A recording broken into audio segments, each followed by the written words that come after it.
네, 오늘 네 번째 시간입니다.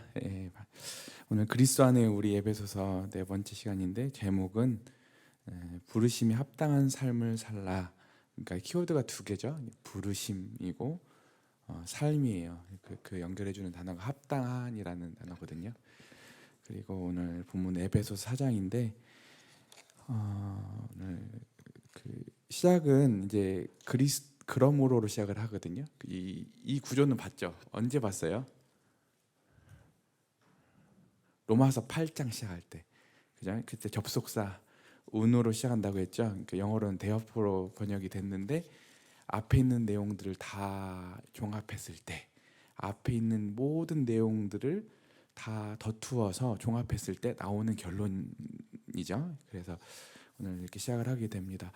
우리 지난 시간에는 3장에서는 그 바울이 시작을 하죠. 오늘도 똑같이 시작하는데 사도 바울이 자신의 투옥에 대한 부분을 밝히고 있죠. 그래서 바울의 그 투옥은 그냥 실수나 어떤 하나님도 중간에 바울을 버리거나 이런 게 아니라 하나님의 지금까지 교회를 부르시고 교회의 그 경륜을 이뤄가신 하나님의 교회 가운데 역사하는 그 하나님의 능력으로 인해서 지금 사도 바울이 갇힌 바 됐는데 그게 우연이 아니라 하나님이 그 사역의 정점으로 하나님이 사도 바울을 투옥시켰다라고 하는 자기를 가지고 있었잖아요. 그러니까 사도 바울이 지금 쩔쩔매듯이 감옥에 갇혀 있으니까 너희들 내 말 좀 들어 이렇게 막 침울한 상태에서 얘기하는 게 아니라 굉장히 지금 영광스러운 상태에서 지금 에베소 교인들에게 지금 권면하고 있다. 이 정서를 아셨으면 좋겠고, 네, 오늘도 3장 1절에 보면 이러므로 그리스도 예수의 일로 너희 이방인을 위하여 갇힌 바 된 바울이 말하거니와 이렇게 나와 있는데 오늘도 시작이 어떻게 나와 있죠? 그러므로 주 안에서 갇힌 내가 너희에게 권하노니 이렇게 나와 있잖아요. 이제 그 로마서에서는 주의 자비하심으로 권한다고 했는데 오늘은 사도 바울이 자신의 있는 상황을 얘기를 하면서 오늘도 권하는 장면이 나오죠. 예. 그리고 지난 시간에 정말 감사한 내용은 뭐냐면 우리 여러분들이 신앙이 세워져야 되잖아요. 그리고 또 여러분들이 하는 사역에서 신앙이 세워진다고 하면 무엇을 우리들이 가르쳐야 되는지 그냥 열심히 막 내가 오늘도 막 놀아주고 오늘도 열심히 막 밥 사주고 너무 중요하죠. 그게 없으면 안 되는 거잖아요. 너무 그 귀한 사역이거든요. 근데 그걸로만 끝나서는 안 되고 우리의 성장도 우리가 또 가르치는 사람들의 성장도 어디서 기인된다고요? 첫 번째는 이 교회의 이 영광스러운 부름에 대해서 이 소명에 대해서 소망에 대해서 알게 되었을 때 또 언제 신앙이 세워지죠? 또 이 교회 안에 흘러 들어온 하나님의 그 사랑의 크기를 알게 됐을 때 또 세 번째는 이 교회 안에 역사하는 능력이 성령의 능력이 얼마나 큰지를 알게 되었을 때 그 에베소 교인들의 표현에 의하면 그 사랑 안에서 터가 굳어지고 든든해지잖아요. 오늘 그 든든해지고 굳어진다는 말이 더 무슨 말인지 신앙 안에서 세워진다는 말이 도대체 어떤 의미를 내포하고 있는지를 오늘 살펴보게 될 것이고 또 그 부분은 실은 저도 그렇고 여러분들도 그렇고 여러분들이 가르치는 교회 안에 있는 모든 제자의 삶을 살고자 하는 모든 사람들의 다 표준이다. 어느 지점으로 가야 되는지 목적이 있어야 될 거잖아요. 그러니까 우리는 어느새 막 섬기다 보면 목적을 잃어버려. 근데 오늘 하나님께서 오늘 이 본문을 통해서 우리가 하는 이 어린이, 청소년, 청년 사역 그 외에도 이 교회를 세우기 위한 모든 은사 사역들이 다 어떤 것을 목적하고 있는지에 대해서 오늘 분명히 알고 왔으면 좋겠어요. 아시겠죠? 네, 오늘 이렇게 봤으면 좋겠습니다. 그리고 이제 에베소서 그러므로 접속사로 시작을 하는데 항상 영광스러운 부르심이 선행된 다음 그에 걸맞는 삶, 즉 행함이 요청되고 있다. 뭐가 선행된다고요? 영광스러운 부르심에 대한 이해가 선행된 다음에 그 다음에 거기에 걸맞는 행위, 실천이 요청되고 있다고 하는 거예요. 바울이 항상 에베소서뿐만 아니라 로마서도 그렇고 다른 모든 내용들이 다 이렇게 쓰여져 있죠. 이 두 구조를 가지고 가는 거거든요. 그래서 영광스러운 부르심에 대한 이해와 누림이 없이 신앙적인 삶을 살아가려고 하는 것을 뭐라고 해요? 통칭 율법주의다. 그러니까 진짜 영광스러운 누림이나 이해와 그 공급하심이 없이 내 힘으로 하려고 하는 것 자체가 뭐라고요? 그걸 모르고 하는 일 자체가 율법주의고, 그러니까 실은 앞에 있는 이 공급하심으로만 갈 수 있는 길인데 절대 우리 힘으로는 못 가는기 때문에 율법주의가 문제잖아요. 그 다음에 두 번째는 뭐예요? 반대로 신령한 부르심에 대한 이런 이해들을 막 충만해, 막 이런 말들을 해. 그런데 오늘도 이제 3장부터 6장까지 나오게 되는, 로마서도 8장 이후에 나오게 되는 이 내용들이 실제로 우리 삶에서 구체화되지 않는다고 하면 그걸 가리켜서 뭐라고 한다고요? 방종주의라고 한다고 하는 거예요. 그래서 오늘 이 그러므로라는 오늘 요청되는 여러분들에게 실천적으로 어떻게 해야 된다라고 하는 부분이 오늘 요청이 될 건데, 그것은 어디로부터 출발된다? 하나님의 앞서 말한 이 교회 가운데 하나님이 그렇잖아요. 이 감춰져 있던 비밀이 드러나고, 그 비밀이 뭐였어요? 이방인과 유대인이 한 가족이 되고, 그래서 그 원래는 하나님 앞에 접근할 수 없었던 이방인들이 하나님 앞에 아들들이 되고, 유업을 받을 자들이 되고, 상속자들이 되고, 이 어마어마한 복에 참여하게 되었잖아요. 이 신령한 이 은혜에 대해서 이제 알게 되었다면 너희들이 어떻게 살아야 되겠니? 이렇게 얘기하고 있는 겁니다. 그러니까 이게 이와 같은 거예요. 이게 양팔 저울이 있죠. 양팔 저울이 있는데 앞에 있는 걸 올려놨어. 그러면 그 무게에 합당한 삶을 살라고 요청을 하는 거예요. 이건 율법주의가 아닌 거예요. 충분히 여기 있는 부분에 너희들이 상응하는 결과는, 이것은 뭔가 기브 앤드 테이크가 아니라 너무 영광스럽기 때문에 이 지점에 대해서 자연스러운 기결로 요청되고 있다라고 하는 부분들을 알고 갔으면 좋겠습니다. 아시겠죠? 그렇다고 하면 이제 그 부르심에 대해서 1장부터 3장까지 다뤘다고 하면 이제부터 다루게 될 합당한 삶은 이제 계속 나올 건데, 오늘은 두 가지를 배우게. 그 중에서도 1번이죠. 하나됨을 지키라고 하는 거예요. 그 부르심이 합당한 삶에 이름을 붙여보면 첫 번째가 뭐라고요?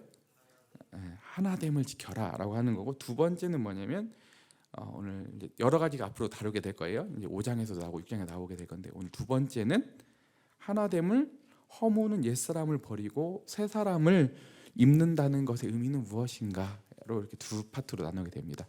첫 번째 파트는 뭐라고요? 성령의 하나 되게 하심이라는 게 무엇인가? 두 번째는 옛사람을 버리고 새 사람을 입는다는 것의 의미는 무엇인가? 그러려고 하면 두 번째 것은 그 새 사람을 입는다고 하는 것을 알기 위해서는 뭘 알아야 돼요? 대조적으로 옛사람이 무엇인지에 대해서 알아야 되잖아요. 오늘 이 에베소서는 그 구조로 쓰여져 있다라고 하는 걸 알고 하셨으면 좋겠고, 우리 본문을 한번 읽어봅시다. 그 1번에 대한 해당되는 부분이죠. 4장 1절부터 12절까지 한번 읽어주세요. 그러므로 주 안에서 갇힌 내가 너희를 권하노니 너희가 부르심을 받은 일에 합당하게 행하여 모든 겸손과 온유로 하고 오래 참음으로 사랑 가운데서 서로 용납하고 평안에 매는 줄로 성령이 하나 되게 하신 것을 힘써 지키라. 몸이 하나요 성령도 한 분이시니 이와 같이 너희가 부르심의 한 소망 안에서 부르심을 받았느니라. 주도 한 분이시요 믿음도 하나요 세례도 하나요 하나님도 한 분이시니 곧 만유의 아버지시라. 만유 위에 계시고 만유를 통일하시고 만유 가운데 계시도다. 우리 각 사람에게 그리스도의 선물의 분량대로 은혜를 주셨나니 그러므로 이르기를 그가 위로 올라가실 때 사로잡혔던 자들을 사로잡으시고 사람들에게 선물을 주셨다 하였도다. 올라가셨다 하였은즉 땅 아래 낮은 곳으로 내리셨던 것이 아니면 무엇이냐? 내리셨던 그가 그 모든 하늘 위에 오르신 자니 이는 만물을 충만하게 하려 하심이라.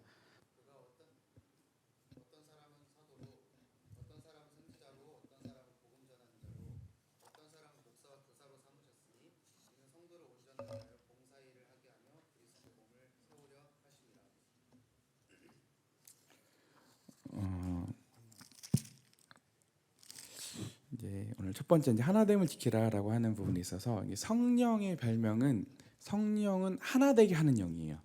사단 마귀의 특징이 뭐냐면 분열하는 영이거든요.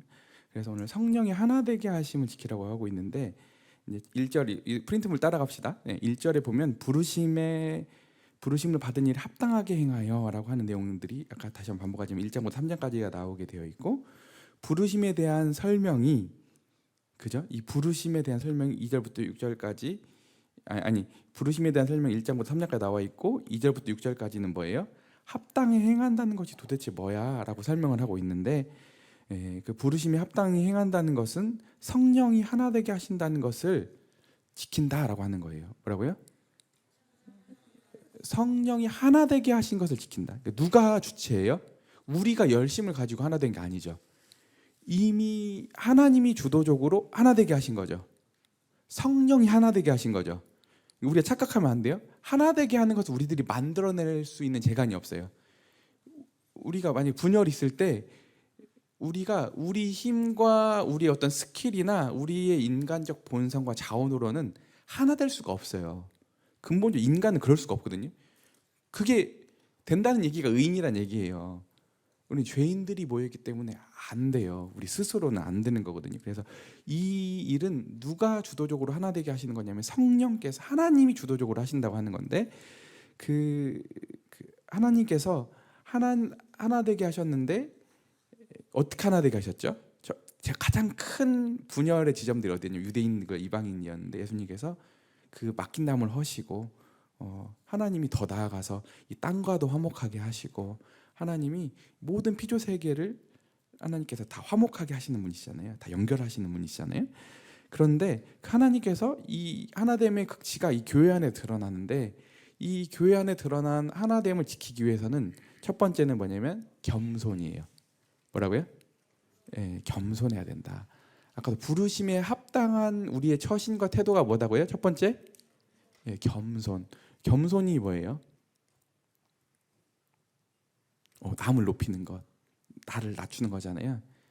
그러니까 교만한 사람들의 특징들이 뭐냐면 다 자기 확신이 어마어마해요. 자신을 신뢰해 그 사람들은. 겸손하다고 하는 것은 와가지고 막 이렇게 막 살랑살랑 거리면서 이렇게 하는 게 겸손이 아니라 진짜 겸손한 사람은 어떤 사람이냐면 자기 부인을 할 수 있는 사람이에요. 아무리 여기서 겸손을 떨어도 그 사람이 자기 확신이 있고 자기 방법을 의지하고 있고 하나님의 이 자원을 의지하지 않는 사람은 진짜 교만한 사람이거든요.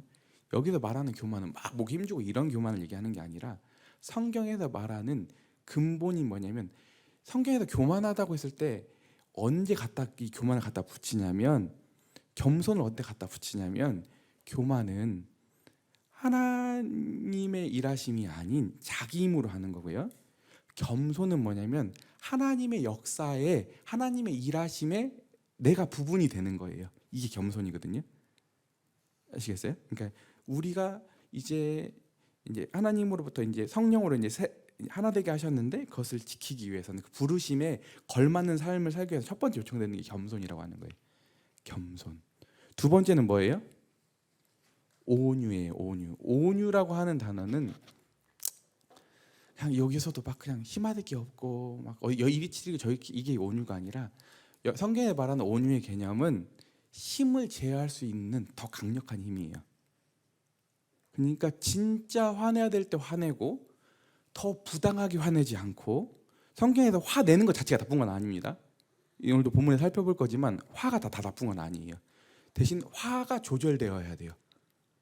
아무리 의로운 분노라고 화다 할지라도 그것을 제어하지 못하면 그게 나중에 마귀에게 사단에게 틈을 준다고 말하고 있거든요.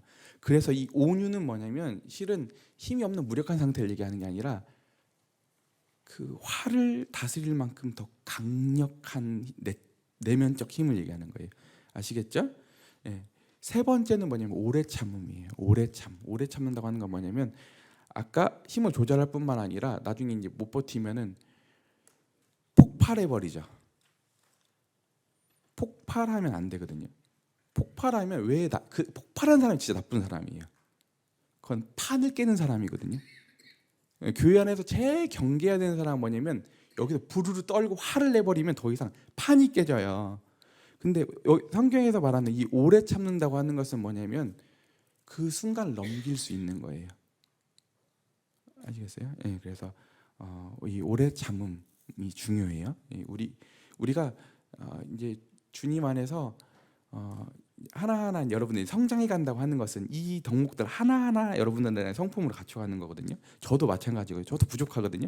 근데 시간이 지나고 주님의 다루심 가운데 성령 안에서 공동체 생활을 한다고 하는 것은 이 자질들 하나하나가 우리 내면에서 자란다고 하는 의미예요. 그다음에 네 번째는 뭐예요? 서로 용납하는 거예요. 서로 불쌍히 여기는 거예요. 서로 냉철스럽게 대하지 않는 거예요. 서로 감안해 주는 거예요. 서로 수용해 주는 거예요.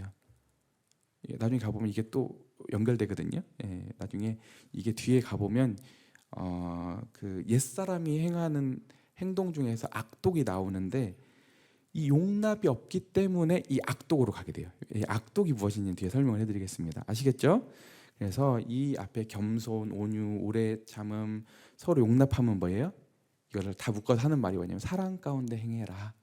사랑 가운데 행한다 이 뜻입니다. 이게 뭐예요? 주님께서 우리에게 원래는 우리가 다 남이었잖아요. 원래 우리 예수님은 한 몸이 될 수 없었어 우리였잖아요. 하나님이 다 하나로 묶어 주셨는데 우리 안에서 성령께서 다 지금 연대하고 묶어 주셨잖아요. 이 묶어 주신 이 교제와 연합을 지키기 위해서 우리에게 요청되는 자질들이 네 가지라는 겁니다. 아시겠죠? 그래서 하나됨을 이루시는 분은 누구예요? 우리? 하나됨을 창조하시는 분은 하나님. 분명히 아셔야 되죠. 우리는 뭐예요? 우리의 책임은 주신 이 하나됨을 오늘도 평안으로 묶으셨다고 하셨거든요. 그것을 우리가 지키는 거예요. 지킨다고 하면 뭐예요? 우리 여러분들 게임에서 보면 공성전하지. 오늘 공격하는 팀이 있고 수비하는 팀 있잖아요. 그 지키는 거예요. 축구할 때 이기고 있어. 그럼 그 골을 지켜 승리를 지키려고 하는 것처럼 우리가 지킨다고 하는 거예요. 아시겠죠? 네. 그리고 5절 6절에서 보면 하나됨의 근거가 우리가 아니라는 것을 더 알게 되죠. 그래서 이 4절에서 6절에서 보게 되면 첫 번째는 뭐예요? 우리가 하나 되는 근거가 있죠. 뭐 때문에 하나 되고 있어요? 첫 번째는 몸이 하나다. 우리가 다른 몸이 아니죠. 두 개의 몸이 아니잖아요. 세 개의 몸이 아니잖아요. 우리는 다 한 몸으로 됐죠. 머리를 주님으로 모시고 있는 한 몸의 지체가 되었다. 옆에 지체를 볼 때 다른 몸에 붙어있다 생각하면 안 되는 거지. 나랑 같은 몸에 붙어있다 생각을 해야 되는 거죠. 그죠? 우리 그리스도 안에 있다고 하는 말은 같은 머리에 붙어있는 한 몸이라고 하는 의미고, 두 번째는 뭐예요? 그 연결시키시고 우리 안에 지금 내주하시고 인치시고 우리를 보증하시는 분이 다른 분이에요. 한 성령으로 인해서 우리가 묶여 있죠. 아시겠어요? 세 번째는 뭐죠? 여러분들 나중에 구원과 구속의 목표가 달라요? 나중에 우리가 다 영화롭게 될 거라는 말 계속 하잖아요. 성령이 지금 그걸 보증하고 계시고, 우리가 나중에 여러분들이 우리 다 모양은 각각 다르지만, 다 삶과 인생이 다 다르지만, 우린 다 인생의 궁극적인 운명이 같죠. 완성으로 가고 있잖아요. 그 소망이 같아요, 안 같아요? 다른 소망이에요? 우린 다 한 목적을 가지고 있다는 겁니다. 네 번째는 뭐예요? 주도 한 분이, 우리가 예수님을 구원받을 때 주로 모시는 거죠. 주님으로 모시는 거잖아요. 주는 뭐예요? 우리가 믿고 신뢰하는 분이 주님이신데, 이 세상을 하나님 보좌 십자가에 죽으시고 부활하시고 승천하시고 하나님 보좌 옆에 앉으셔가지고 지금도 이 세상을 통치하시는 그분의 통치를 받아들이는 게 구원이잖아요. 여러분들이 정철 형제는 이주님 섬기고 익혀 형제는 저주님 섬기는 게 아니잖아요. 한 주님 섬기는 거잖아요. 이 의식을 갖는 게 되게 중요하거든요. 다시 한번, 한 몸, 성령, 한 소망, 한 주님 섬기고 있다는 거예요. 다 모양은 다르지만. 다섯 번째는 뭐예요? 여러분들이 믿는 믿음하고 내 믿음하고 달라요? 하나님을 신뢰하는 것은 다 여러분들이 같은 믿음을 갖고 있는 거잖아요. 대상도 같고, 우리가 여러분들이 주님으로부터 부여받은 믿음의 선물도 다 같은 믿음을 받은 거 아니에요. 질이 달라요? 좀 더 저는 고급스러운 믿음을 받고 여러분은 좀 덜 고급스러운 믿음을 아니에요. 다 똑같은 일반적인 믿음을 받은 겁니다. 감사해요, 안 감사해요? 네, 그죠? 여섯 번째는 뭐예요? 세례도 하나다. 우리가 침례인데 이 침례 물 침례라기보다는 이제 머리인 예수님하고 성령께서 연합시키시죠. 이거 성령 침례라고 성령 세례라고 하는데 여러분 다른 세례 받으셨어요? 다 한 세례 받으셨고 그렇기 때문에 우리들이 공통적으로 물에 같이 다 들어가는 거잖아요. 그렇죠? 예. 그 다음에 여러분들이 궁극적으로 믿고 섬기고 따르고 여러분들의 아버지가 같아요, 안 같아요? 네, 같죠. 그래서 하나님도 한 분이신데 만유의 아버지신데 그 만유의 아버지의 특징이 어떤 분이냐? 만유 위에 계시고 만유를 초월해 계시죠. 그죠? 이 만유 아래에만 계시다고 하면은 뭐예요? 범신론이에요. 그래서 지금 하나님은 어디 계세요? 하나님 보좌 우편, 하나님 하늘 지성소 초월에 계시거든요. 우리랑 다른 차원에 계신 거예요. 그죠? 그 말이에요. 두 번째는 만유를 통일하시고, 여기서 통일한다는 말은 실은 섭리하신다는 말이에요. 하나님 아버지의 이 일하시고 역사하는 역사가 안 미치는 지점이 없다는 뜻이에요. 지금도 그죠? 그다음에 만유 가운데 계신다라고 하는 말은 아까 이게 만유 위에 계신다는 말하고 충돌되는 말 같은데 그 충돌되는 말이 아닙니다. 하나님의 편지하심을 얘기하는 거예요. 하나님은 어디에나 임재하시죠. 어디에나 계시죠. 그래서 우리가 섬기는 분이 하나님도 한 분이시다라고 하는데 하나님에 대한 설명을 듣고 그 다음에 이어서 교회의 하나됨을 위하여 하나님이 하시는 일과 목적은 무엇인가? 그 만유의 아버지께서 도대체 교회 하나됨을 위해서 하나님 아버지는 도대체 무슨 일을 하시지? 그 일을 통해서 하나님은 목적이 뭐야? 이걸 얘기를 하고 있는 겁니다. 따라가 볼까요? 네. 그래서 그 아래 보면 하나님께서는 예수님을 보내셔서 예수님은 모세처럼 승리 후 전리품을 나눠주시는 거거든요. 이게 무슨 뜻이냐면은 이게 좀 여기 시가 하나 나오잖아요, 그죠? 이게 되게 어렵거든요. 이 시가 그가 위로 올라가실 때 사로잡혔던 자들을 사로잡히시고 사람들에게 선물 주셨다 이거 말하고 있는데 실은 배경이 모세를 얘기하는 거예요. 모세가 이집트에서 승리하죠. 그 하나님 실은 모세의 승리가 아니라 하나님의 승리잖아요. 근데 그 모세가 승리할 때 그냥 나오는 게 아니라 애굽에 있는 보화들 다 전리품을 가지고 나오죠. 그걸 가지고 나중에 어떻게 해요? 성막도 짓고 또 그 보석들을 그대로 전리품으로 가지고 와서 하나님 섬기는 데 사용하잖아요. 그죠? 그와 같이 또 한편으로는 또 어떤 성경학자 이렇게 얘기해요. 모세가 나중에 이제 출애굽을 해가지고 시내산에서 뭘 받아와요? 십계명을 받아오잖아요. 그리고 그 십계명이 복이거든요. 굉장히 복스러운 거예요. 이스라엘 백성들한테는 선물로 십계명을 주셨던 것처럼 예수님을 두 번째 모세로 성경을 묘사하는 경우가 많은데 첫 번째는 아까 이 세상에 있는 사단마귀에 사로잡혀 있었던 이 전쟁에서 십자가로 승리하시고 그 전리품을 교회에 나눠주시는 게 은사라고 하는 거예요. 그리고 이 은사의 특징은 뭐냐면 천상으로부터 주어지는데 하늘로 올라갔잖아요. 모세는 어디 올라갔다? 시내산에 올라가서 십계명을 받아왔지만 율법을 받아왔지만 이 예수님은 어떻게 됐어요? 하늘로 올라가셔서 누구를 선물로 주셨어요? 성령을 선물로 주셨는데 그 성령을 보내실 때 뭐도 같이 선물로 주신 거예요? 은사들을 주셨어요. 전리품으로 은사들을 주셨다고. 그러니까 우리 여러분들이 교회를 섬기기 위해 주어져 있는 은사들은 천상적인 거예요. 이게 쉽게 생각할 부분들이 아니에요. 근데 이 은사의 특징이 있는데 각 사람의 분량대로 주셨어요. 각자 다 은사가 다르기도 하고요. 같은 은사라도 그 크기와 그 은사의 그 능력이 달라요. 하지만 그것은 누가 하신 거냐면 하나님이 그분의 주권대로 하신 거라고 하는 거예요. 아시겠죠? 예, 그래서 구성원인 교회에게 은사로 나누어 주셨는데 그 은사들을 나누어 줘서 세워진 사람들이 있어요. 예, 특히 직분이라고 하는데 네 가지 직분이 나오는데 첫 번째는 뭐예요? 다섯 가지 직분이 나오는데 사도, 사도는 뭐예요? 사도 너무 중요하죠. 이 교회의 초석이 되었던 이 바탕과 같은 사람들이잖아요. 초석과 같은 사람들이잖아요. 사도들의 가장 큰 특징은 뭐냐면 부활의 증인인 거예요. 부활의 증인. 그러니까 이 공동체는 부활로부터 시작되기 때문에 이 부활에 대한 증언이 있는데 이 부활에 대한 증언이 사도들로부터 시작되었고 그렇기 때문에 이 성경도 이 사도들의 권위로 이게 권위를 갖게 되는 거거든요. 그래서 첫 번째는 이 교회 안에서 하나님이 은사를 베풀어 주셔서 세워진 사람들이 사도고 두 번째는 뭐예요? 선지자예요. 선지자는 지금 없어요. 이 사도와 선지자는 예전에 우리 그리스도께 사랑하신 교회 때 속으로 배웠죠. 그때 뭐예요? 상시직분과 비상시직분인데 교회에는 하나님께서 상시직분은 지금도 장로와 집사는 있잖아요.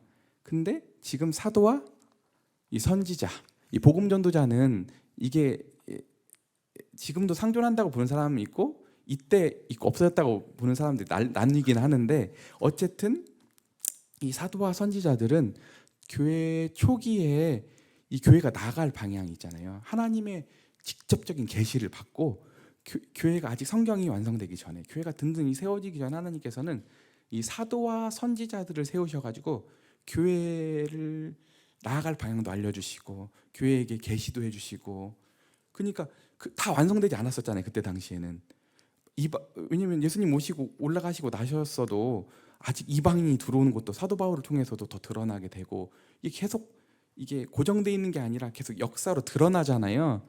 그리고 그 외에도 분별해 가야 되는데 여러 가지 하나님의 뜻을 분별해야 되는데 하나님의 대언자로서 활동했던 사람들이 누구라고요? 이게 구약에 있는 예언자들과 달라요. 초대교회 당시에 있었던 선지자들인 거예요. 아시겠죠? 그래서 하나님께서는 사도와 선지자 세 번째는 뭐예요? 복음 전하는 자를 세우셨다고 하네요. 인사를 통해서. 네 번째는 뭐예요? 목자, 목양을 하는 이 하나님의 양무리들을 먹이고 양떼들이 이리로부터 공격당하는지 이렇게 지키고 그죠? 인도하고 이 역할을 하는 양무리를 돌아보는 이 목자들을 주셨다고 하는 거예요. 네 번째는 뭐예요? 오늘도 이 에베소서의 중요한 지점들이 나오죠. 성경에서는 지식을 절대 무시하지 않아요. 이 지식이 세상의 관념적인 지식은 아니지만 성경에서는 너희 지식에까지 잘해야 된다고 얘기를 하고 있거든요. 지식이 너무 중요한데 이 하나님의 진리의 말씀들을 펴서 하나님의 뜻이 무엇인지 명료하게 양들에게 먹이는 거예요. 그래서 실은 이 교사의 일을 목자도 할 수 있어야 돼요. 하지만 모든 교사가 목자는 아니죠. 둘이 유사성이 있기 때문에 성경에서는 이걸 두 개를 묶어놔서 원문에 써 있거든요.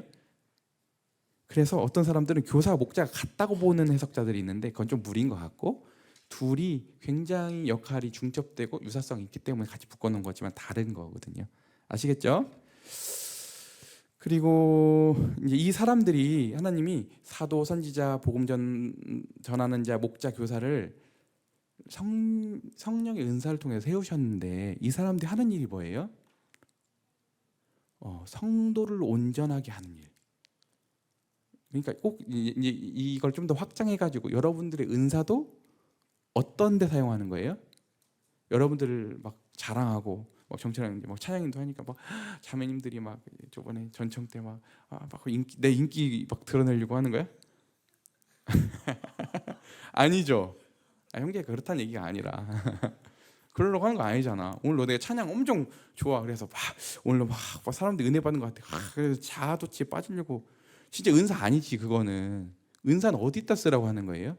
내가 이 은사를 활용해서 공동체가 유익을 누리고 사람들이 주님을 경험하고 하나님에 대한 믿음들이 더 굳어가고 이렇게 되도록 이 은사가 사용되는 거잖아요. 그죠? 그래서 은사의 목적이 분명하죠. 뭐예요? 성도를 온전하게 하는 거예요. 이 온전하게 해서 어떻게 하려는 거냐면 뭐 하려고? 봉사하는 일을 하게 하려고. 이 봉사한다는 건 뭐냐면 나 자신에만 갇히는 게 아니라 서로 이 다른 사람들을 섬기고 세우는 일을 이 연약했던 성도들이 아직 어린 성도들이 이 은사자들의 이 은사를 이 활용을 통해서 이들이 세워지는 거예요. 온전하게 되어서 봉사 일을 하게 돼. 그러니까 봉사 일을 하려면 뭐가 선행돼야 돼요? 온전하게 되는 일이 선행돼야 되는 거예요. 그러니까 온전하지 않은 상태에서 여기서 뭐 완벽하다는 얘기가 아니에요. 이 온전하다는 의미가 어떤 의미인지 이제 더 뒤에 드러날 건데 세워짐이 없이 봉사일을 하게 되면 나중에 문제가 생겨요. 그래서 먼저 선행돼야 되는 것은 앞선 성도들 주님이 세우신 은사자들의 이 섬김을 통해서 양육받고 세워져서 온전해지고 성숙하고 성장한 사람이 어떻게 하는 거예요? 봉사일을 하게 되는 거죠. 그리고 그 봉사일을 하게 되면 다시 또 어떻게 돼요? 그리스도의 몸이 세워지는 거예요. 그죠? 그리스도의 몸이 세워진다는 의미가 뭐냐 그 아래 써 있는데 모두가 하나님의 아들을 믿는 것, 또 뭐예요? 아는 것에 하나가 되는 거예요. 그러니까 하나님의 아들이 누구예요? 예수 그리스도를 믿는 것, 신뢰하고 따라가는, 여기서 믿는다고 하는 건 관념적으로 내가 믿어 이런 게 아니라 그분을 진짜 내 인생 가운데 신뢰하는 거예요. 우리 얼마든 예수님에 대해서 말하면서도 예수님 신뢰하지 않을 수 있거든요. 근데 여기서 말하는 것은 믿는다고 하는 것은 진짜 철저히 주님께 모든 걸 맡기면 그분이 내 인생 책임져. 그분은 얼마나 능력이 있으셔. 이렇게 실제로 믿는 거예요. 말로만 믿어 하는 게 아니라. 그럴 때 실은 앞서 말했던 내가 할 수 있는 일들을 안 하죠. 왜 성도들이나 신앙하는 모든 문제가 왜 생기는 거냐면 맡겨야 될 일을 내가 하려고 하기 때문에 그래요. 얼마 전에도 다윗 이야기에도 보면 하나님께 어수선품을 맡겨야 되는데 나발에게 다윗이 어마어마한 시험에 빠지죠. 직접 복수하려고. 근데 그때 누가 해요? 그때 나발의 아내 아비가일이었죠. 아비가일이 말리잖아요. 그래서 거기서 그 불신앙으로부터 하나님에 대한 범죄로부터 벗어나는 거잖아요. 우리가 겪는 시험들과 유혹들은 다 가서 보면 본질이 같아요. 하나님을 배제하고 내가 하라는 거예요. 심지어 선한 일도 내가 하라는 거예요. 근데 하나님은 그거 하지 말라는 거예요. 왜냐하면 그거 하면 해도 문제가 생겨. 해도 인간 수준이야. 해도 자기 의만 사이고 다른 사람들에게 자극하고 결국 와서 하나님의 선을 못 이뤄요. 그러니까 하나님은 그것을 버리고 어떻게 하라고요? 하나님의 역사에 네가 일부가 돼. 그러면 그 하는 사람도 누구 힘으로 하는 거예요? 하나님의 능력으로 하는 것이고 하고 나서 내가 한 거 아니기 때문에 어떻게 돼요? 자기 의가 안 쌓이겠죠. 그죠? 네, 아시겠죠? 그래서 모두가 하나님을 아는 아들을 믿는 것과 아는 것은 하나가 돼요. 온전한 사람이 된다고 하는 거예요. 이 교회가 아직은 연약하거든요. 아직 에베소 교회도 연약했잖아요. 점점 성장하고 이제 장성해서 든든한 사람이 되어간다고 하는 겁니다. 아시겠죠? 그래서 어디까지 자라야 되냐면 충분히 그리스도의 장성한 분량까지 성장하게 되는데 여기 보면 이제 어린아이가 아니다 얘기하고 있습니다. 어린아이는 어때요? 전 애들 넷이나 키웠잖아요. 근데 요즘 수학해져가지고 소망에도 안 속아. 내가 막 이렇게 해가지고 약간 야바이처럼 속이면 어렸을 때 잘 속잖아요. 근데 커갈수록 선이는 도대체 어리버리해가지고 안 속을 것 같은데 수학해요, 야가. 그냥 다 알아. 가지고 이렇게 실은 커간다고 하는 것은 그런 가짜는 속임수들에 속지 않는 거거든요. 근데 우리가 신앙 안에서 성장한다고 하는 것은 그런 속임수들에 헛된 것에 속지 않는다고 하는 거거든요.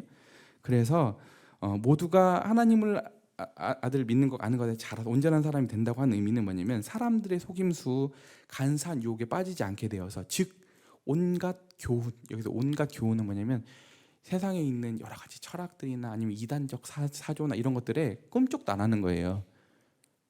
왜 요즘에 신천지들이나 하나님의 교회가 기성교회나 대부분 많은 교회들을 휩쓸고 가느냐? 실제로 이 은사 활용과 이 교회가 성도들이 든든히 세워지지 않았기 때문에 다 노략질 당하는 거예요. 계속 안 자란 거야. 그러니까 밥이지. 성숙한 사람이 보잖아요. 그러면 여러 가지 이유에서 그건 아니라는 게 그서지거든요. 그것들은 유혹거리도 안 되거든. 근데 그게 그리스도 안에 자라지 않으면 그 하찮은 진짜 그 술수에 넘어가게 되는 거예요. 근데 그 사람 불안해 안 불안해요? 더구나 그 사람에게 그 자체도 불안한데 교회 안에 중책이나 어떤 교회 안에서 중심적인 일을 맡길 수가 있겠어요? 영혼 관련된 일을 맡길 수가 있겠어요? 못하는 겁니다. 그래서 이 여러분들의 목적은 뭐냐면 그리스도까지 장성한 분량까지 자란다고 하는 말은 뭐냐면 아직은 우리가 연약하죠. 우리 머리는 누구예요? 예수 그리스도죠. 그 예수 그리스도의 합당한 수준까지 자라는 거예요. 우리가 비록 지금은 연약하고 아직 장성하지 못해서 유아적이지만 우리가 어디까지 자라야 된다고요? 영광스러운 우리의 머리 대신 예수 그리스도의 그 분량까지 우리가 든든히 자라야 된다, 이걸 얘기를 하고 있어요. 그렇게 되면 어떤다고요? 다시 한번, 속임수, 유혹 빠지지 않고 온갖 풍조에 우리가 요동하지 않고 든든히 세워지게 된다고 하는 거예요. 그러죠. 예. 이게 이제 교회의 이제 하나됨을 지킨다고 하는 내용에 대한 부분입니다. 네, 우선 여기까지 하고, 두 번째, 이제 하나됨을 허무는 옛사람을 버리고 새 사람을 입는다는 것의 의미는 무엇인가 한번 본문을 읽고 그다음 나가도록 하겠습니다. 우리가 다 하나님의 아들을 믿는 것과 아는 일에 하나가 되어 온전한 사람을 이루어 그리스도의 장성한 분량이 충만한 데까지 이르리니, 이는 우리가 이제부터 어린아이가 되지 아니하여 사람의 속임수와 간사한 유혹에 빠져 온갖 교훈의 풍조에 밀려 요동하지 않게 하려 함이라. 오직 사랑 안에서 참된 것을 하여 범사에 그에게까지 자랄지라. 그는 머리니 곧 그리스도라. 그에게서 온몸이 각 마디를 통하여 도움을 받음으로 연결되고 결합되어 각 지체의 분량대로 역사하여 그 몸을 자라게 하며 사랑 안에서 스스로 세우느니라. 그러므로 내가 이것을 말하며 주 안에서 증언하노니, 이제부터 너희는 이방인이 그 마음에 허망한 것으로 행함같이 행하지 말라.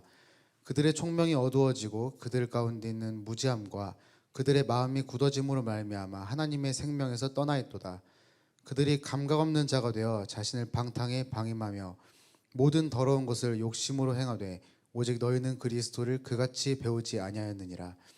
진리가 예수 안에 있는 것 같이 너희가 참으로 그에게서 듣고 또한 그 안에서 가르침을 받았을진데, 너희는 유혹의 욕심을 따라 썩어져가는 구습을 따르는 옛사람을 벗어버리고 오직 너희의 심령이 새롭게 되어 하나님을 따라 의와 진리의 거룩함으로 지으심을 입은 새 사람을 입으라. 그런즉 거짓을 버리고 각각 그 이웃과 더불어 참된 것을 말하라. 이는 우리가 서로 지체가 됨이라. 분을 내어도 죄를 짓지 말며 해가 지도록 분을 품지 말고 마귀에게 틈을 주지 말라. 도둑질한 자는 다시 도둑질하지 말고 돌이켜 가난한 자에게 구제할 수 있도록 자기 손으로 수고하여 선한 일을 하라. 무릇 더러운 말은 너 입 밖에도 내지 말고 오직 덕을 세우는 데 소용되는 대로 선한 말을 하여 듣는 자들에게 은혜를 끼치게 하라. 하나님의 성령을 근심하게 하지 말라. 그 안에서 너희가 구원의 날까지 인치심을 받았느니라. 너희는 모든 악독과 노함과 분냄과 떠드는 것과 비방하는 것을 모든 악의와 함께 버리고 서로 친절하게 하며 불쌍히 여기며 서로 용서하기를 하나님이 그리스도 안에서 너희를 용서하심과 같이 하라. 그래서 아까 이제 우리가 하나됨을 지키게 되면 우리가 잘하는 게 아니라 머리이신 예수님으로부터 모든 마디마디들마다 다 공급하심을 입어서 놀랍게 생명체가 이렇게 자라는 것처럼 우리들이 장성해질 거다, 이렇게 얘기를 하고 있습니다.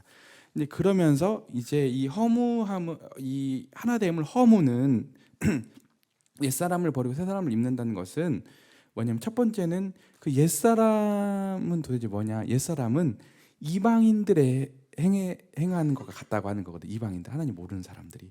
근데 이방인들의 특징이 뭐냐면, 이방인들은 마음이 허망한 가운데 행동한다는 거. 뭐 한다고요? 헛헛해, 비어 있어. 사람은 공허하면 죽거든요.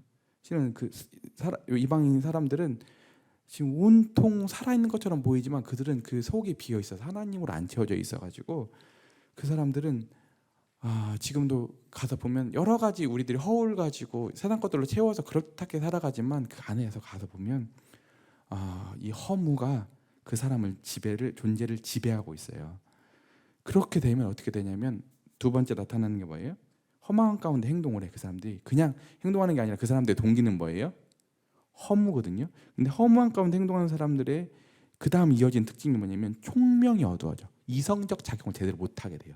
그들이 똑똑한 것 같은데 가서 보면 이 로마서에 나오잖아요. 그들이 지혜 있는 것처럼 하지만 그들이 정말 어리석게 되었다, 이렇게 성경의 고발이잖아요. 실제로 그들이 어떻게 됐어요? 어두워지고 무지함 가운데 빠져 있어요.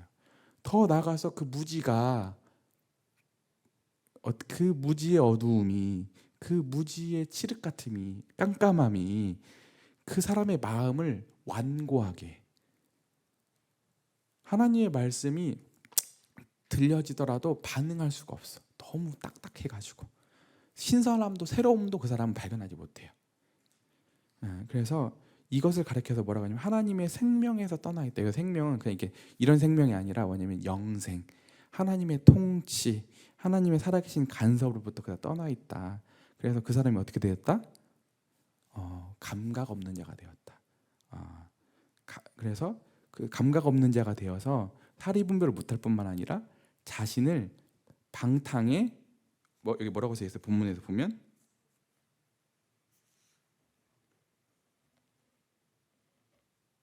뭐라고 써 있죠?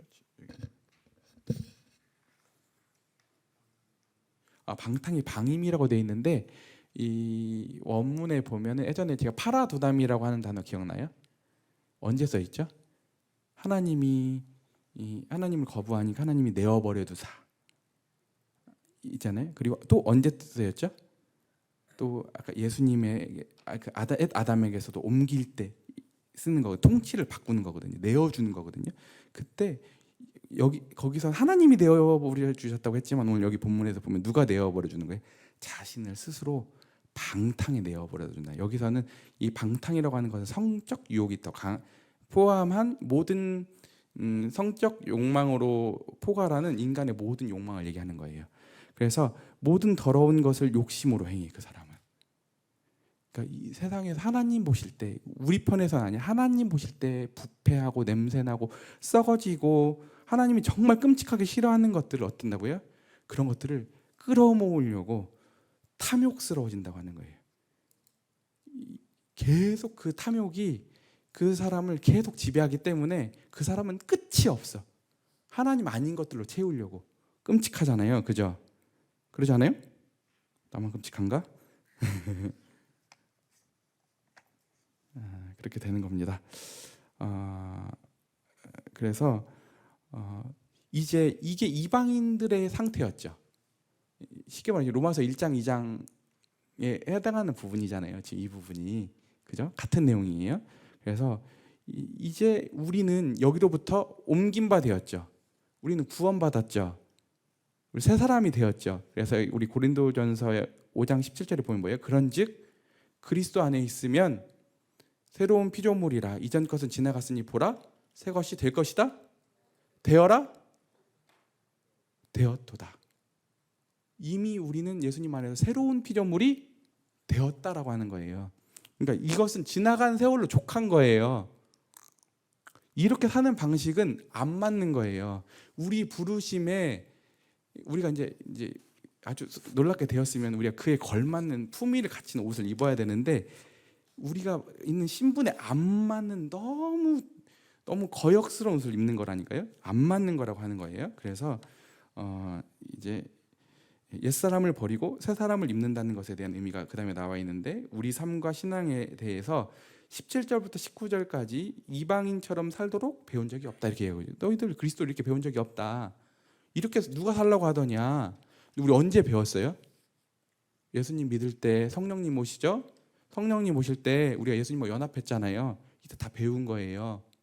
이게 모르는 게 아니에요. 다 아는 거거든요. 새로운 얘기하는 게 아니에요. 그죠? 이렇게 배운 적 있어요? 주님 이렇게 섬기라고 했어요? 이렇게 지금 사도 바울이 지금 에베소 성도들에게 지금 권면하고 있는 거예요. 너희 이렇게 배운 적이 없다. 예수님을 믿는다고 하는 거, 새 사람이 된다고 하는 거, 그 부르심이 합당한 삶이라고 하는 것은 그런 게 아니야. 옛사람의 방식하고는 완전히 결별해야 돼. 벗어버려야 돼. 아야, 그거 넘어와야 돼. 이렇게 얘기를 하고 있는 겁니다. 아시겠죠? 네. 그래서 이제 우리의 삶의 신앙에 대해서 쭉 나와 있고, 이제 배운 적이 없는데 성령 안에서 그리스도에 대해서 참되고 진실된 가르침을 받았다고 하는 거예요. 이 성령 안에서 우리 예수님이 진리시죠, 진실이시죠, 그죠? 그래서 정말 이 모든 인생의, 모든 삶의, 모든 우주의 운명 가운데 가장 진실하신 분이시잖아요. 예수님 안에 진실이 있으시잖아요. 그래서 우리 그 진실하신 예수님으로부터 참이신 분으로부터 우리가 가르침을 받았는데 우리들이 어떤 가르침을 받았다가 다시 한번 첫 번째는 뭐냐 옛사람을 버림. 뭐라고요? 옛사람을 버림. 이미 버림바 되었죠. 언제?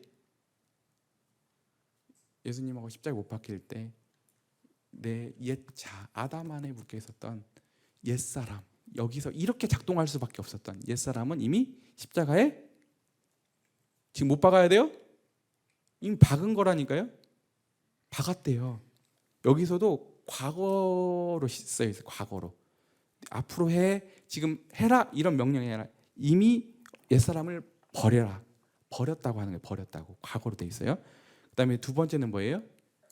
버렸다고 하면 이제 우리의 심령, 우리의 이성을 작동하게 하는 우리의 이 심령, 영적인 우리 이 마음이 새롭게 되어서 그 다음에 따라오는 게 뭐예요? 새 사람을 앞으로 입어라. 이미 입었다고 하는 거예요. 아시겠죠? 이게 이미 예수님이 이루신 일이고 예수님으로부터 우리가 가르침을 받은 내용들이에요. 다시 세 가지가 뭐예요? 이루시고 우리 가르치시는 일이 세 가지가 첫 번째 옛사람을 버림. 심령이 새롭게 됨. 우리가 이제 우리가 성령님을 보내셔가지고 우리 심령이 새롭게 되었잖아요. 마음이 새롭게 되었잖아요. 예전에 허망하고 우리가 우울하고 절망적이었던 상태가 아니라 이제 우리가 기쁨이고 하나님하고 화평이고 우리가 이제 새로운 마음과 새로운 심령이 되었죠. 세 번째는 뭐예요? 이제 예수님이 부활하실 때 우리도 같이 예수님을 머리로 하는 우리가 새 사람이 되었잖아요. 그 새 사람을 입어라라고 얘기를 하고 있어요. 이게 이미 우리가 할 일들이에요? 하신 일이에요? 이 하신 일의 근거에서 그 다음 절이 써 있는 거예요. C에서 보면 옛사람을 버리고 새 사람을 입는 것에 대한 구체적인 적용이 나와요. 뭐라고요? 구체적인 적용. 이 원리를 어떻게 내 신앙 인격 가운데 적용할 수 있는가에 대한 바울이 목회자잖아요. 이 관념만 얘기해주고 끝나는 게 아니라 이 원리만 얘기 끝나는 게 아니라 어떻게 구체적으로 적용해야 되는지 알려주는데 그것도 너무 적절하게 알려줘요. 여러분 우리가 나쁜 행동은 안 해야 되잖아요. 그걸 이제 우리 전 특수교육 전공하니까 이걸 문제행동이라고 하거든요. 이제 문제행동. 근데 그걸 문제행동을 없애는 방법이 뭐냐면 여러분 그래도 그 과학 시간 한번 들어봤어요. 속어라는 말 들어봤죠? 그 행동에 대해서 강화를 하지 않는 거예요. 그래서 그 행동을 없애는 거거든요. 근데 속어의 문제점이 뭔지 알아요? 그 행동을 나쁜 행동을 없앴어. 그렇다고 해서 그 아이가 좋은 행동을 하진 않잖아.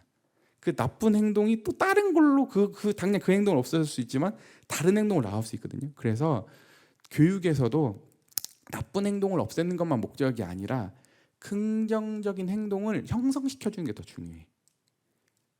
그러니까 오늘 사도 바울은 이거 하지 마. 그렇다고 하면 그 자리에 무엇을 해야 되는지를 얘기하고 있는 거예요. 그 다음 부분에 보면 그래서 하지 말아야 할 것과 해야 할 것이 같이 써 있어요. 굉장히 목회적이죠.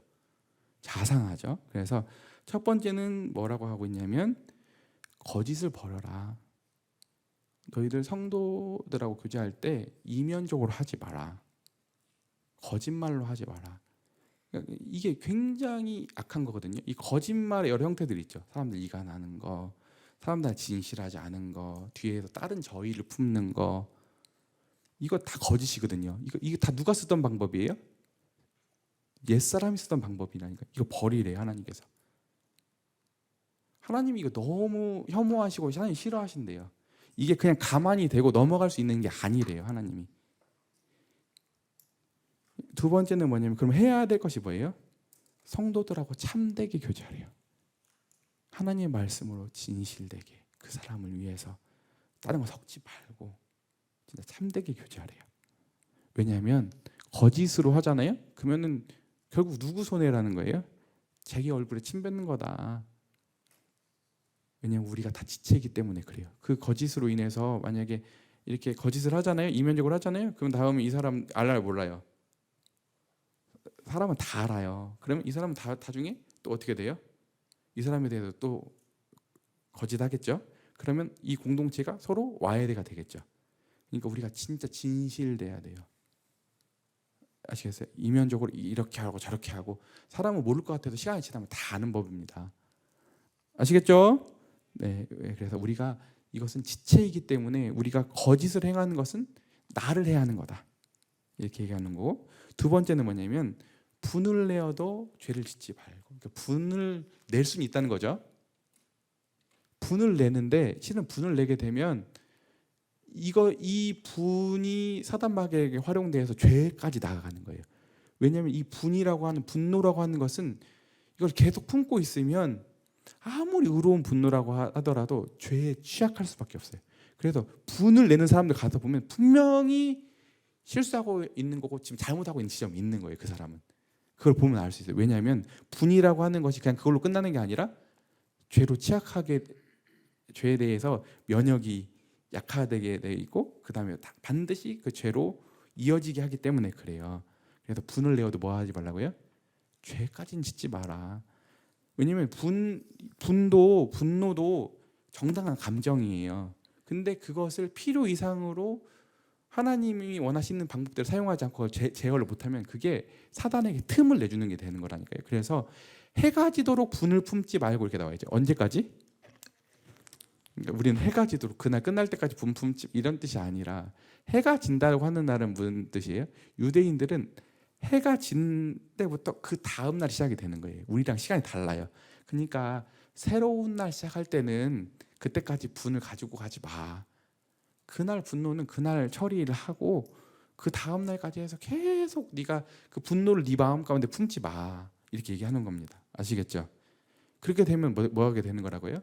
마귀에게 틈을 줘서, 오늘 하나님의 통치를 우리가 받는 사람들인데 마귀가 거기에 딱 점령해서 우리를 가지고 놀고, 우리가 그 분노로 인해서 그 벌어진 틈으로 들어와 가지고 사단 마귀를 우리가 밀가부르듯이 까부른다고 하는 거예요. 그래서 그렇게 하지 마라 얘기하고 있는 겁니다. 아시겠죠? 네. 그다음에 세 번째는 뭐냐면 도적질 하지 마 얘기하고 있어요. 도적질 하지 말고 어떻게 하라고요? 가난한 자를 구제하고 선한 일을 하는데 조건이 붙어. 다른 사람 돈을 하지 말고 자기 손으로 수고해서 해, 이렇게 얘기하고 있는 겁니다. 그러니까 여러분들, 그러니까 도적질이라고 하는 부분 있잖아요. 여러분들이 사역할 때든 뭐 할 때든 정직해야 되는 면이 있는 것 같아요. 실은 우리가 주님 안에 할 때도 섬길 때도 그렇거든요. 내가 한 일이 아니야. 그런데 실은 다른 사람이 다 해놓은 거를 내가 때로는 그 일들을 마치 내가 한 것처럼 포장하고 그걸 가로채려고 하는 것도 도적질인 거예요.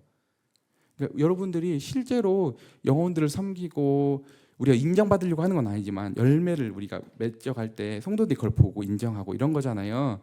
근데 그것을 욕심이 나니까 내가 한 것도 아닌데, 내가 실제로 다 투자한 것도 아닌데 중간에 그 일들을 마치 내가 한 것처럼 포장하고 이런 것들 다 뭐예요? 도적질인 거예요.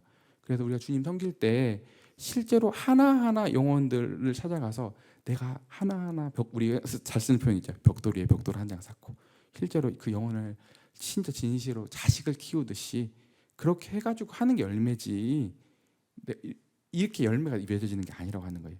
그리고 그 열매가 맺혔다 한들 그게 의미가 없어요. 아시겠죠? 그러니까 여러분들이 진짜 또 더 나아가서 주님 섬기는데 있어서 여러분들 젊었을 때는 특히 이제 여러분들 말고 목회자들이 그런 오류들이 많거든요. 이제 아는 목사님 중에서 그러니까 예전에 그런 일이 있었어. 그러니까 아버지랑 친한 목사님, 지금 연락도 안 하는 목사님인데, 그 목사님이 옛날에 있는 교회에서도 성도들 돈을 막 쉽게 생각한 거야. 그래서 막 외자 다 타고 놀러 가고 막 좋은 옷 사 입고 막 그렇게 했다고. 거기서 쫓겨났거든.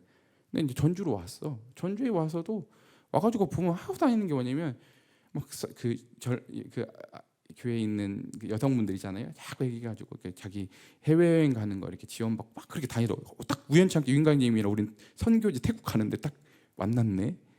어디 가냐 했더니 이탈리아 놀러 가더라고. 근데 유인관님 그분의 모든 청년 때부터 알아. 그분이 주일학교 때부터 유인관님이 반사였어. 그분 반사. 근데 그분이 나중에 젊었을 때부터 교회에서 주님을 섬기다 보니까, 교회 어리지만 자꾸 성도들이 돈 주고 하니까 쉽게 생각한 거예요. 자기 돈도 아닌 것 같고 실은 그게 다 도적질인 거예요. 가서 보면 하나님 돈을 가지고. 그러니까 여러분들도 실은 우리 섬기다 보면 여러분들 때로는 누군가 지원해주고 섬기는 일이 여러분들이 감사함으로 받았으면 좋겠어요. 근데 궁극적으로 가서는 거기에 의존하면 안 돼요. 여러분들이 진짜 주님 섬기고 건강하려면 나중에 여러분들이 땀 흘려서 번 돈으로 밥 한 끼를 사줘도 사주고 섬길 때 헌신하더라도 그 돈으로 섬기는 거예요. 아시겠죠? 하나님이 그걸 받으시는 겁니다. 그게 정직한 거고. 아멘이죠? 네.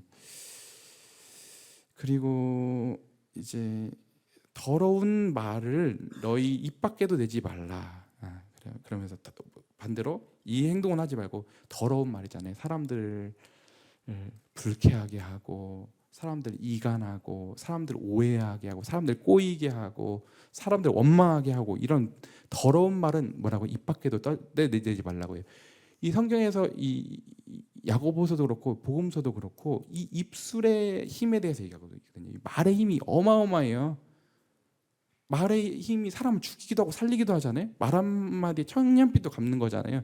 이 말은 어마어마한 이 주먹의 힘보다 더 강한 힘이 있어요. 혀를 제어해야 될 걸 얘기를 하고 있거든요. 근데 이 더러운 말은 입 밖에 내지 말래. 그리고 오히려 어떤 말을 하래요? 너희들이 그 부르심에 합당한 덕을 세운다는 거 뭐예요? 아까 다 이 더러운 말 하는 이유들이 뭐냐면 다 이기적인 데서 나오는 거예요. 다 내 이득 취하려고 하는 거거든요. 사람들 이간하고 결과는 다 내 중심으로 돌아가게 하려고 이런 말들을 하는 겁니다. 옛사람이 쓰던 이기심에 나오는 말이거든요. 근데 이제 우리가 새 사람이 되었어요. 새 사람이 된다는 말은 무슨 말이에요? 이제는 내 중심이 아니더라도 다른 사람들 세우는 말, 다른 사람들 격려하는 말, 다른 사람들 하나님을 바라볼 수 있는 말, 이런 말들을 하라는 겁니다. 저도 참 많이 찔리는 것 같아요. 이게 어느새 하다 보니까 이 말들에 대해서 이게 관성처럼 쓰다 보면 나부터도 막 사람들 교회 성도들 이렇게 뒤에서 이렇게 비판하면서도 이게 무감각해지더라고. 뒤에서 보면 무디어져요. 끔찍한. 오늘도 이거 말씀 준비하면서 이거 다 고쳐야겠다. 이거 진짜 갖다 버려야겠다. 오늘 주님이 음성 주셨거든요. 저도 그러니까 여러분들 앞에서 막 이렇게 얘기하다가 뒤에서는 막 이면적인 얘기하면 얼마나 그게 하나님 보실 때 안 좋은 일이에요. 그래서 우리들이 다 그런 일들은 모양이라도 버렸으면 좋겠고요. 그래서 어떻게 하라고요? 듣는 자 선한 말이에요. 듣는 자들에게 하나님의 은혜가 끼치도록 해라, 이렇게 얘기를 하고 있는 겁니다. 그래서 말의 문제는 그 영향이 커서 뒤에 보면 이렇게 나오죠. 이 말에 이어서 성령을 근심시키지 말라라고 하는 말이 따라오는 거예요. 이 말의 문제에 대해서는 성령의 근심이 따라붙는 거거든요. 왜냐하면 이 말의 능력이 크기 때문에 우리가 이 말에 대해서 이렇게 제어하지 못할 때 누가 근심하세요? 성령이 근심하세요. 성령의 근심은 우리가 보고 내가 이렇게 느끼는 이런 방식이 아니라 우리 마음을 통해서 느껴지는 거거든요. 이것은 양심의 가치하고 달라요.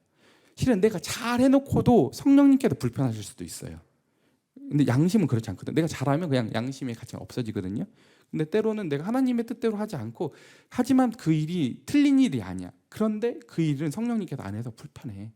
이게 실은 더 실제보다 더 실제거든요. 우리 성도들은 이 율법이나 양심을 따라 사는 사람들이 아니에요.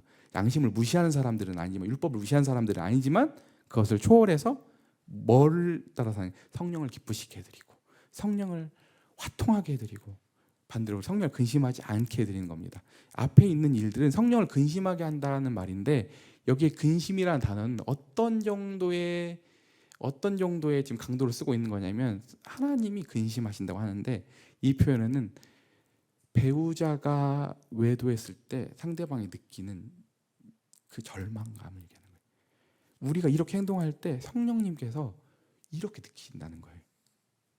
이게 성령을 근심하게 한다는 말은 그냥 하나님 걱정하 이런 정도가 아니라 하나님이 배신감 느끼신다는 거예요.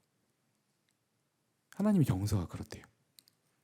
아시겠죠? 버려야겠어 안 버려야겠어요? 우리 성령님이 없으면 몰라도 성령님이 우리 안에 와 계시고 성령님을 우리가 쫓아 산다고 하는 사람들은 진짜 우리 이 부분 진지하게 생각해보고 오늘도 구체적으로 내 인격 가운데 이 부분을 쳐서 복종시킬 수 있는 은혜가 있었으면 좋겠고요. 그 다음에 이제 따라와서 마지막으로 정리하고 있는데요. 뭘 버려야 되냐? 악독. 뭐라고 해요? 악독. 악독은 계속해서 그 적개심을 계속 갖는 거예요. 상대방에 대해서 어떤다고요? 적개심을 안 푸는 거야. 이것을 악독이라고 해요. 근데 악독을 계속 품고 있잖아요. 그러면 따라오는 게 뭐냐면 분함, 노함이에요. 노함. 노함은 뭐냐면 뉘앙스가 노함이나 분냄이 뭐 차이가 뭐가 있어 이렇게 하는데 노함은 부글부글 끓는 거야. 알겠어요? 그러면은 뭐겠어요? 분냄은 뭐예요? 부글부글 끓다가 폭발하는 거예요. 그리고 폭발하면 어떻게 돼요? 떠드는 것은 막 희작내 이런 게 아니라 교회 안에 큰 소리 치는 거예요. 화를 버럭 내는 거예요. 그래서 실은 윤광재님이 제일 교회 안에서 경계하시는 사람, 저는 뭐 그 사람이 성깔상 그럴 수 있지, 그런 부분이 아니라 이미 그 사람이 교회 안에서 무슨 일을 가지고 부르르 떤다, 아주 큰 소리로 이것을 회방한다, 그러면 그 자체보다 더 문제는 뭐냐면 그 현상 이면에 이 사람은 지금 어디에 있는 거예요?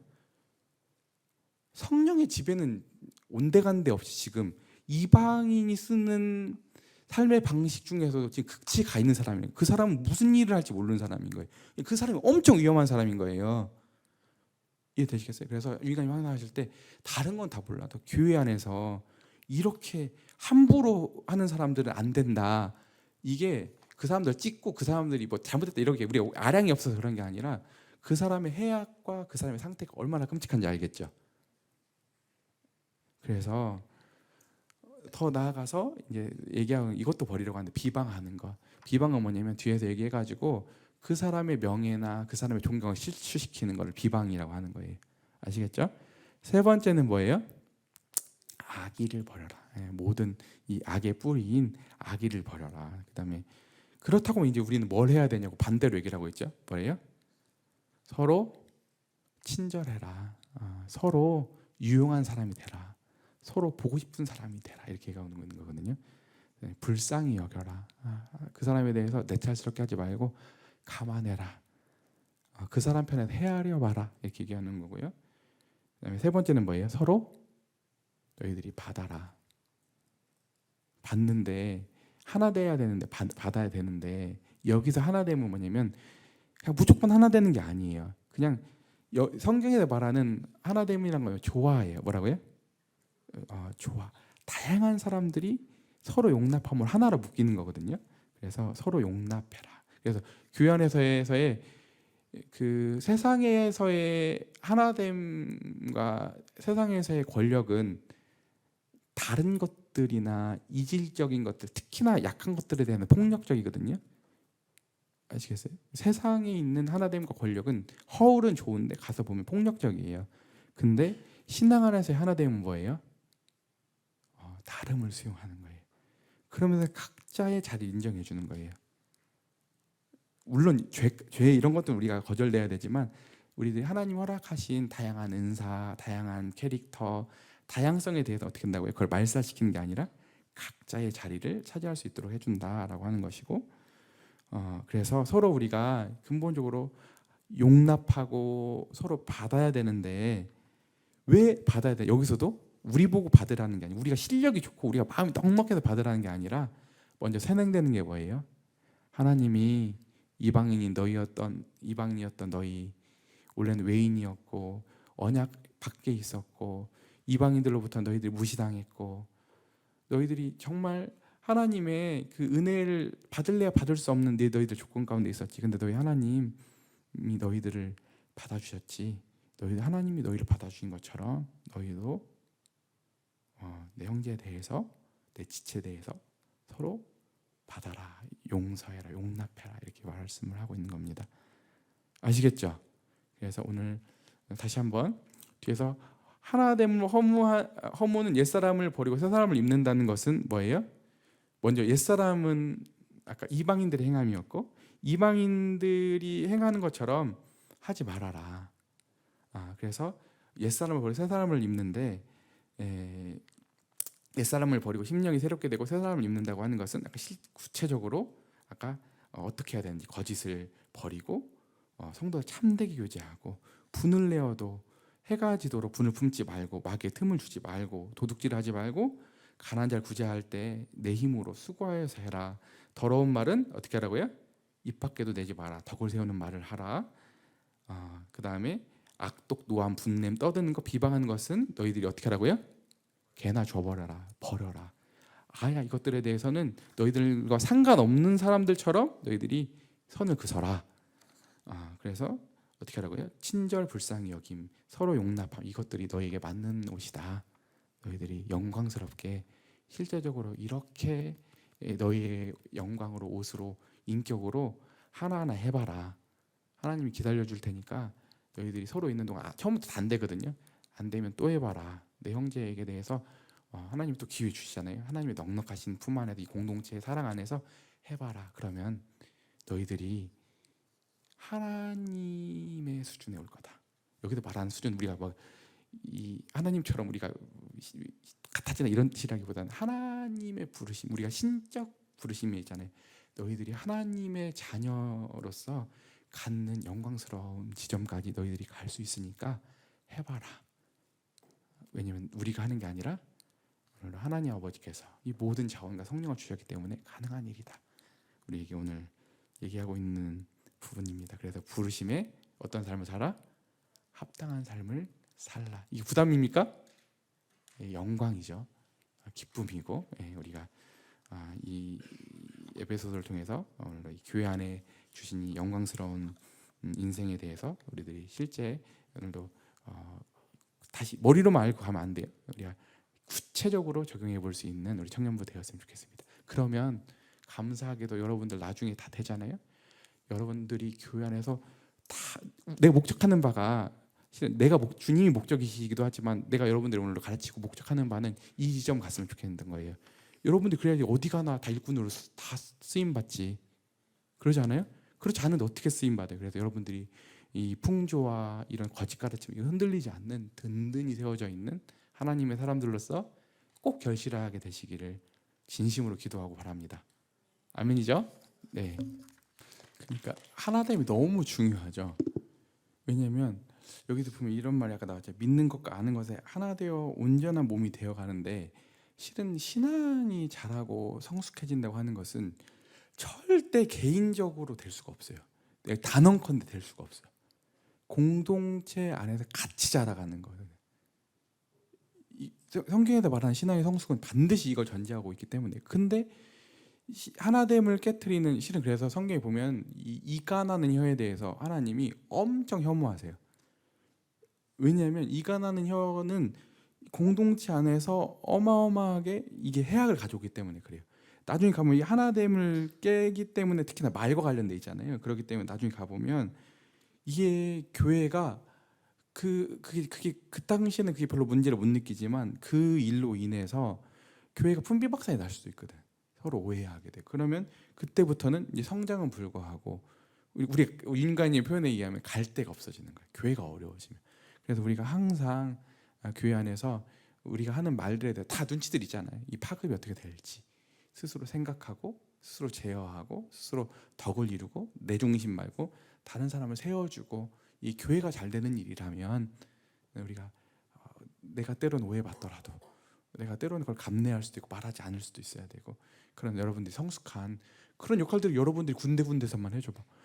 우리 교회 무기가 달라질걸? 진짜 그러지 않을까? 진짜 우리들이 안 그래도 좀 여러분 훌륭한데 이 지점들까지, 오늘도 주님이 보여주는 지점까지 순종했으면 좋겠어요. 안 하면 우리 손해거든요. 그런 지점들 갔으면 좋겠네요. 오늘 키워드 2가지 항상 기억했으면 좋겠어요. 첫 번째는 성령, 뭐라고요? 두 번째는 그리스도. 오늘도 우리가 하는 모든 일들은 항상 이 말을 많이 써야 돼요. 우리가 진짜 이게 그냥 관념으로 쓰는 게 아니라 실제로 우리의 언어와 우리 생각과 실제 주님의 임재가 실제화되지 않으면 자꾸 이건 우리가 막 지식으로만 놀아요. 근데 오늘도 주님이 실제로 성령으로 여기 임재하셔서 머리 대신 주님으로 실제로 이 모든 것들이 공급되어 온다고 하는 이 깨달음, 여기서 지적 깨달음이 아니라 진짜 암이 있을 때 우리가 굉장히 자유로울 겁니다. 진리가 할지 너희를 자유롭게 할 거라는데, 주님 섬겨하는 게 훨훨 날아다닐 거예요. 우리가 진짜, 저도 그런 지점들에 대해서 서로가, 저만 잘한다고 되는 게 아니잖아요. 서로가 얘기할 때 성령, 그리스도, 머리 대신 주님, 우리는 가려져야 됩니다. 우리는 아무것도 아닙니다. 우리는 능력이 없어요. 우리는 허물이 많은 자들이에요. 우리는 자원이 없습니다. 이런 고백을 해야 되고, 주님은 하실 수 있어요. 여기서 우리 뜻, 이뤄드리는데 그분의 능력이 사용되는 게 아니라 목적도 그분이 정하시고 그 일도 이루시는 분이 주님이시고 근데 단 하나는 뭐냐 우리가 그 일에 같이 동역하자고 하시는 거잖아요. 예, 그런 의식을 가졌으면 좋겠어요. 네, 사실은 떠오르는 말이 율법주의 방종주의 뒤로 가서 만난다는 말 쓰잖아요. 왜 그러냐면 이 구조를 보면 그렇죠. 율법주의도 결국 안 하잖아요. 행함이 없잖아요.